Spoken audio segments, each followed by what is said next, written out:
Dan 10 malaikat dari setiap tetesan darah itu akan senantiasa meminta ampunkan kepada orang yang telah berkurban. Luar biasa.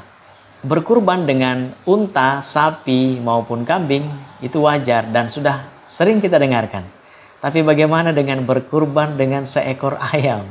Ada yang pernah atau ada yang pernah coba?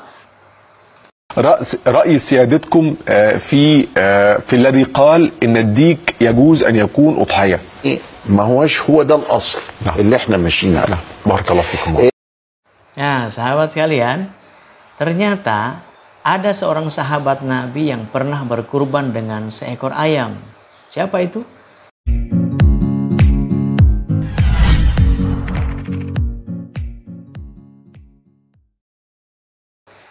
Assalamualaikum warahmatullahi wabarakatuh. Sahabat Mubarak Azhari, semoga selalu sehat, semoga senantiasa dalam lindungan Allah Subhanahu wa taala.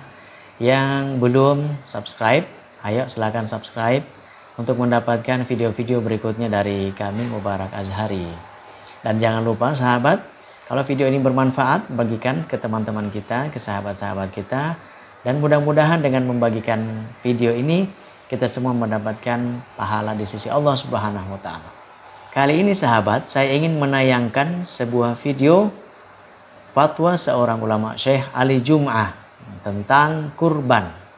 Sahabat semua pasti sudah pernah berkurban, baik itu dengan seekor unta, sapi maupun seekor kambing, sendiri-sendiri atau kita secara berkelompok. Pahala berkurban sendiri itu kan sangat besar. Disebutkan di dalam hadis bahwa amal yang paling disukai oleh Allah, yang paling terbaik di sisi Allah adalah mengalirkan darah. Dan di hari kiamat, hewan kurban yang kita sembelih itu akan dibangkitkan akan datang dengan tanduk-tanduknya, dengan bulu-bulunya dan kuku kakinya. Tentu akan bersaksi di hadapan Allah Subhanahu wa taala. Ditambah lagi darah yang menetes dari sembelihan tersebut sebelum sampai ke tanah itu terlebih dahulu sudah sampai di sisi Allah Subhanahu wa taala. Juga ada yang menyebutkan bahwa setiap tetesan darah dari hewan kurban yang kita sembelih itu akan Allah ciptakan dari tetesan darah itu 10 malaikat. Dan 10 malaikat dari setiap tetesan darah itu akan senantiasa meminta ampunkan kepada orang yang telah berkurban. Luar biasa. Berapa tetes darah yang mengalir dari hewan kurban yang telah kita sembelih.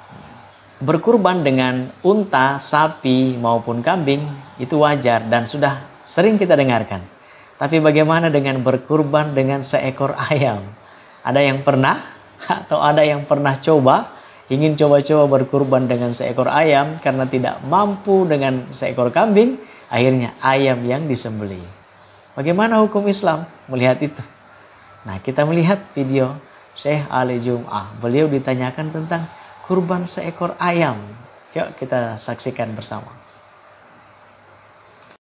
رأي سيادتكم في الذي قال إن الديك يجوز أن يكون أضحية. سيدنا بلال ضحى بالديك. سيدنا بلال ضحى بالديك؟ ولكن ده مخالف لما عليه الجماهير حتى من الصحابة يعني شرعا ممكن ديك أضحية؟ عند سيدنا بلال، ما هو سيدنا بلال، ده سيدنا بلال. لكن سأل بقى مولانا سأل سيدنا النبي عليه الصلاة والسلام وعرف ان ماشي الحال. لا ده ما هوش كده، لا، انما هو كان يعني يرى ان الأضحية معناها نهر الدم، اي دم. فضحى بديك. نعم. وارد الكلام ده. نعم.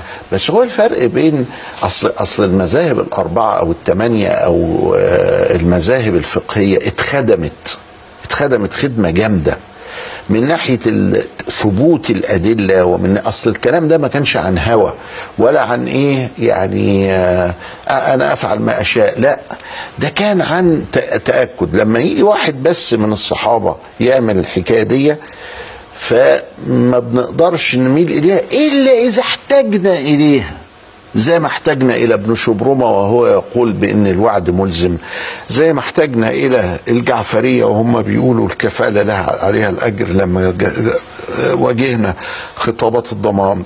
لما يجي سيدنا بلال ويضحي بديك ماشي، بس يعني ما هوش هو ده الاصل اللي احنا ماشيين عليه. بارك الله فيكم. Nah, sahabat sekalian, ternyata ada seorang sahabat Nabi yang pernah berkurban dengan seekor ayam. Siapa itu? Bilal bin Rabah. Bilal ketika berkurban dengan seekor ayam tidak menandakan dan menimbulkan hukum bahwa hal itu boleh kita tiru untuk ikuti. Jadi Bilal memiliki pemahaman bahwa kurban itu adalah mengalirkan darah dari hewan apapun, dan beliau lakukan itu. Sahabat kalian, di sini kita bisa melihat bahwa sahabat-sahabat Rasulullah itu memiliki pemikiran yang luas, tidak kaku, tidak serta-merta ketika apa yang tidak pernah disebutkan dan tidak dilakukan oleh Rasulullah, lalu mereka takut untuk melakukan. Buktinya Bilal bin Rabah ini tidak pernah melihat contoh dari Nabi menyembelih seekor ayam untuk dikurbankan. Hanya beliau berpikir bahwa kurban itu boleh dengan dasar mengalirkan darah tadi, ya, dengan pengertian itu. Namun sahabat sekalian rahimakumullah, dari kesimpulan Syekh Ali Jum'ah kita bisa melihat bahwa yang dilakukan oleh Bilal ya untuk Bilal, dan kita tidak pernah melakukan hal seperti itu. Ulama-ulama yang kita ikuti dan bahkan seluruh sahabat, ulama-ulama 4 mazhab berpendapat bahwa hewan yang bisa disembelih untuk kurban itu adalah unta, sapi, kemudian kambing atau domba. Oke sahabat, terima kasih, mudah-mudahan bermanfaat. Kita simpulkan sendiri, dan semoga yang berkurban tahun ini diterima oleh Allah Subhanahu wa taala. Yang belum bisa berkurban, semoga Allah berikan harta rezeki yang lebih sehingga bisa menyisihkan sebagian hartanya untuk berkurban di sisi Allah Subhanahu wa taala. Sekian, assalamualaikum warahmatullahi wabarakatuh.